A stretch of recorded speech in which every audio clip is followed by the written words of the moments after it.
মামার বাড়ি মধুর হাড়ি। এই যে ফাহা আমার মেয়ে মামার বাড়ি আইছে। মামার বাড়ি এসে অশান্তিতে আছে। কি হবু কি গান গাইতাছো? হ্যাঁ মামার বাড়ি ভালো লাগে না। আজকে সারাটা রাত্রে আর ঘুমায় নাই, সারা রাত্রেও একটু ঘুমায় নাই। আর এই যে একটু করে ঘুমায়, দিনের বেলা একটু করে ঘুমায়, কারণ 5 মাসে তো কোথাও নেওয়া হয় নাই আরে, তাই না? এর জন্যই তো পেট দেখাই দিচ্ছে। আপনি পেট দেখাইছে, এতে এতে এরকম করে খালি কান্না করতেছে। কি কি হইছে? হ্যাঁ কি হইছে? দুইটা ঠ্যাং উঁচা কইরা খালি এমনি করে কান্দে। উঠায় বসাও।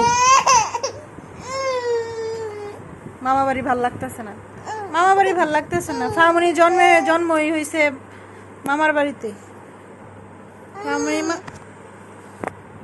মামার বাড়িতে জন্ম নিচ্ছে, তো মামার বাড়ি আসছি আমরা, একটু বাহিরে যাব তাই রেডি করছি। তো বন্ধুরা আমরা বাহিরে কি কি করি, পাহাড়ে নিয়ে কোথায় যাই আপনাদের সাথে শেয়ার করব, আর আমরা ঢাকা কেন আসছি সেটাও শেয়ার করব। তো সাথেই থাকুন।